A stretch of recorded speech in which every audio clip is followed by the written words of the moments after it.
Now to a developing story tonight. This all happened just before 8:30 this morning on I-27 in Lubbock.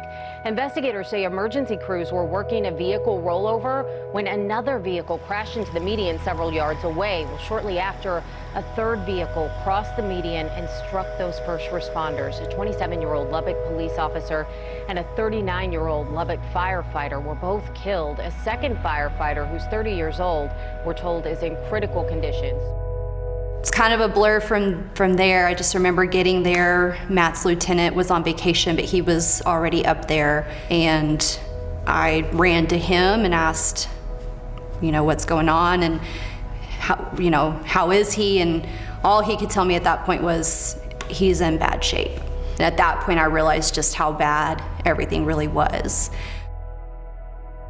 UMC was absolutely amazing. They opened up the McInturf Center since, there was 2 fire families involved and 400 firefighters in Lubbock were trying to get up to UMC, and we needed a place for everybody to gather, and so UMC graciously opened up the McInturf Center for us. And I just remember eventually them coming up and getting me and saying that he was stable, he was down in ICU, and that I could go see him.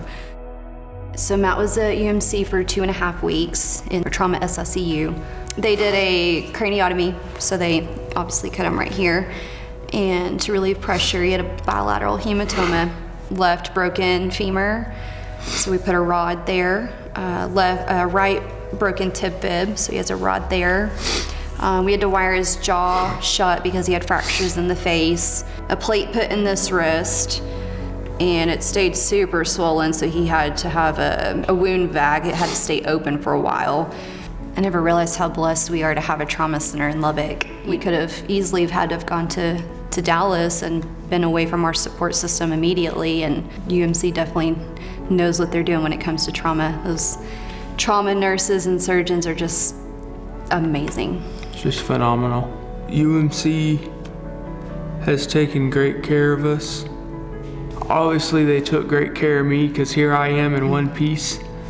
We just can't thank UMC, the people, the surgeons, nurses, other doctors, and everything else that helped take care of me. We can't thank them enough. Looking forward from now, my goals, my biggest goal is to be able to walk. Second goal is to be able to pick up a basketball and play basketball with my 6-year-old daughter.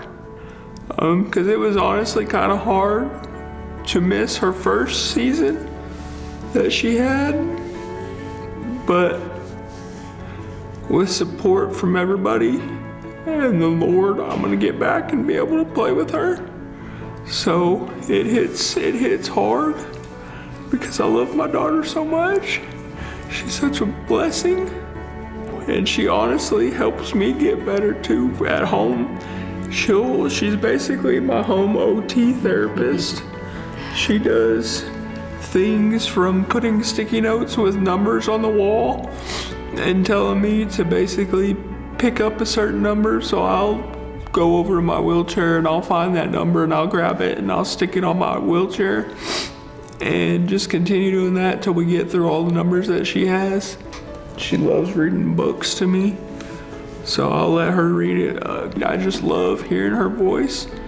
She's a huge inspiration to me to be able to get back to where I was, if not better. Nice work. Good job, Matt. Because if I can stand and move a lot better, then I can get back on that fire truck and go do what I love to do. Go help somebody and basically be somebody else's support.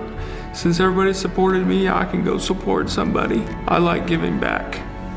So I'm going to reach, not that I want to, I'm going to reach those goals. One way or another, I'll get there.